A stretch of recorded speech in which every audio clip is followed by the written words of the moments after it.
Okay, we are here at the Jacob Hubbelbaughfarm, and today's video is going to be on this historic farm and its role in the Battle of Gettysburg. Now, there was a hospital that was established here by Surgeon Alfred Hamilton of the 148th Pennsylvania Volunteer here on July 2nd of 1863, and we'll get back into that a little bit later. Now, Jacob Hubbelbaughfarm and his family had just left the area of the battlefield to flee. They left their dinner on the table here in the house, and soon it was filled with wounded from the 3rd Corps.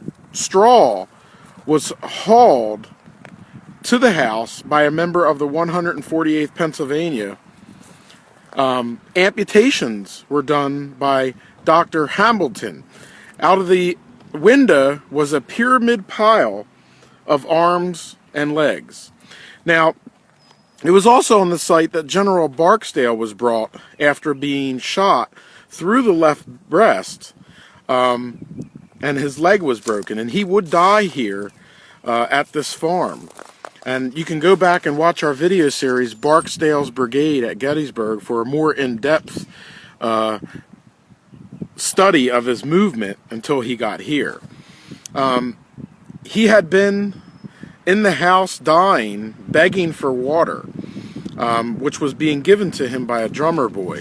Now, there was also a damage claim on this house, and it reads, horse used by 11th Corps, house used as hospital, $60, 1 acre of property destroyed, 50 bushels of corn, 4 acres for a gross of $114, 3 tons of hay, $60, 12 bushels of potatoes, 330 fence rails, 26 posts, 3 bushels of cabbage, vegetables, chicken, 3 feather beds, 36 yards of carpet, knives, forks, sheets, quilts, and 2 tin buckets, all used by the 11th Corps.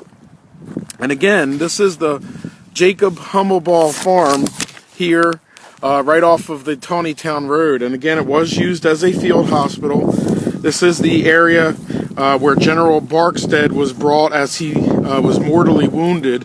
He was brought outside the house here to this little fenced-in yard area, and this is the site where he died and originally was buried here on the Hummelbaugh farm.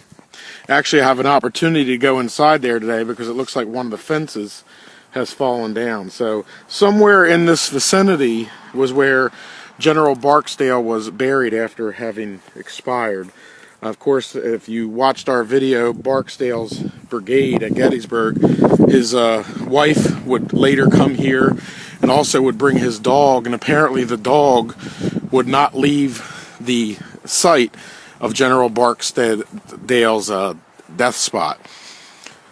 So as we walk around the back side of the house here, we can also see a look at the barn and some of the outbuildings, the well. And again, this has been preserved very nicely by the National Park Service, the Jacob Hubbelbaughfarm. It is also the site of the headquarters of Major General John Newton, 1st Corps, here, right across the street from the Jacob Hubbelbaugh house. This has been the Jacob Hubbelbaugh house here on Gettysburg Battlefield Facebook. Okay, we are here at the Jacob Hubbelbaughfarm, and this is going to be a video on this farm here on Gettysburg Historic Walking Tours. Now, the house was built in 1845, and it was originally a log structure.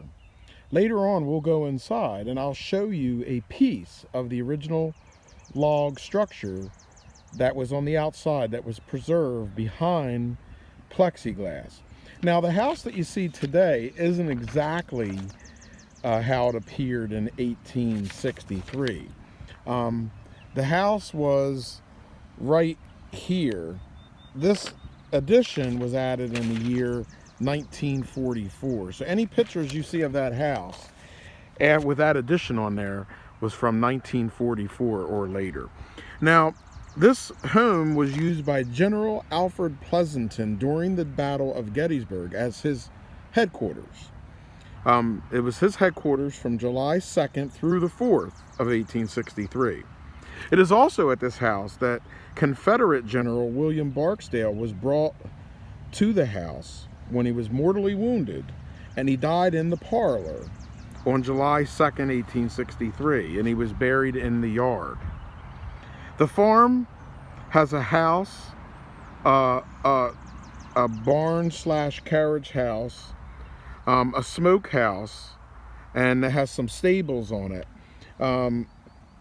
And the house and the smokehouse are original. It did sustain battle damage during the battle. And also inside, the fireplace was part of the original summer kitchen. Now, it is located to the rear of Union lines, which were up here at the crest of the hill.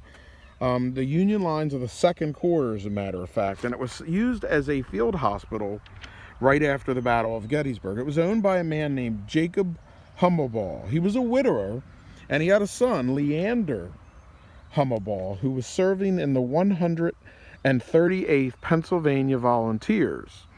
They were a local Gettysburg group, and the 138th and Leander were serving in the Harper's Ferry garrison during the Battle of Gettysburg.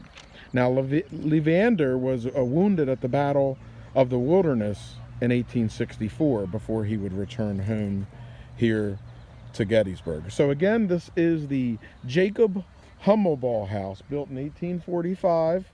It was the site of the death of Confederate General William Barksdale, and it was also used as the headquarters for General Alfred Pleasonton during the Battle of Gettysburg in July of 1863. And the upright cannon behind on the other side of the house marks his headquarters as this farm right here. This has been the Jacob Hubbelbaughfarm house and farm.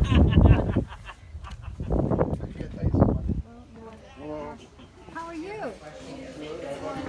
We go around to the Spangler farm, you see where Harvested was, I think Barksdale was in here, right? Somewhere was it? Do we know? I mean, this ain't a big enough place to get too lost. It was probably in one of these rooms right here, I guess, right? This is probably where the surgeons would have had the operating table. And I thought they had determined that Armstead was treated in the summer kitchen, the little building right beside the house. That's what they say. Yeah. I mean, I looked in there, you never know, but that's what they were saying.